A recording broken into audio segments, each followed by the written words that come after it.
எப்படி இருக்கீங்க? Praise the Lord. ஒரு காரியத்தை உங்களுக்கு நான் சொல்ல வந்திருக்கிறேன். வேதத்தில் இருக்கிற வசனத்தை வச்சுதாங்க. அநேகருக்கு நமக்கு பாருங்க, ஏமாந்த அனுபவம் எல்லாருக்கும் இருக்கும்.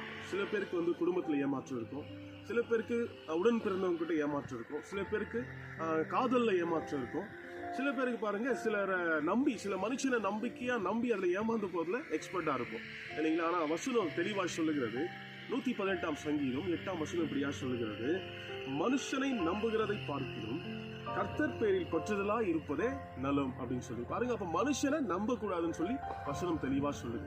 தேவனுடைய கரங்களால் உண்டாக்கப்பட்டவன் தான் மனுஷன். அதே தேவனுடைய வசனம் தாவீது எழுதியிருக்கிறார், மனுஷனை நம்புகிறதை பார்க்கிறோம். ஏன்னா பாருங்க, மனுஷன் எந்த சமயத்துல முதுகுல குத்துவானே தெரியாது. நம்ம கூடவே இருப்பான், நம்ம குடும்பத்திலேயே இருப்பான், நம்ம கூடவே சில காரியங்கள்ல அவன் ஈடுபட்டு இருப்பான்.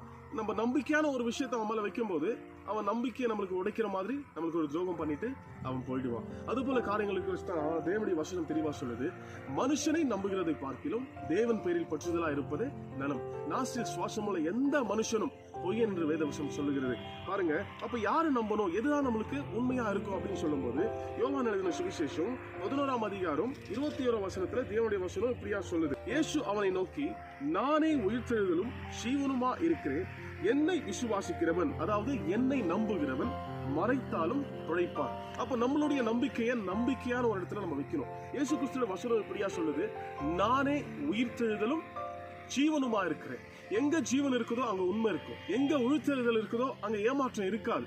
ஒரு முழுமையான நம்பிக்கை வைக்கிற இடம் எதுனா இயேசுவிடம் மாத்திரமே. வசனம் தெளிவா சொல்லுது பாருங்க, என்னை விசுவாசிக்கிறவன், அதாவது தேவனை நம்புகிறவன், நீயாச்சு நானாச்சு யாராச்சு சரிங்க, தேவனை நம்ம நம்பும் போது மரித்தாலும் அவன் பிழைப்பான். எந்த காரியத்துல அவன் செத்து போகணும்ன்ற முடிவு எடுத்தாலும் சரி, நான் ஏமாத்திட்டேன், இந்த விஷயத்துல இனிமே என்னால எந்திரிக்க முடியாது, ஒரு பிணத்தை போல ஆயிட்டேன் நீங்க சொல்றீங்களா, நீங்க உங்களுடைய நம்பிக்கையை தேவன் மேல வைத்து பாருங்க, உங்களுடைய விசுவாசத்தை தேவன் மேல வைத்து பாருங்க, நிச்சயமா நீங்க ஏமாந்து போக மாட்டீங்க. கர்த்தர் உங்களோடு இருந்து உங்களை வழிநடத்துவார், உங்க குடும்பங்களை ஆசீர்வதிப்பார். ஆமென். God bless you all.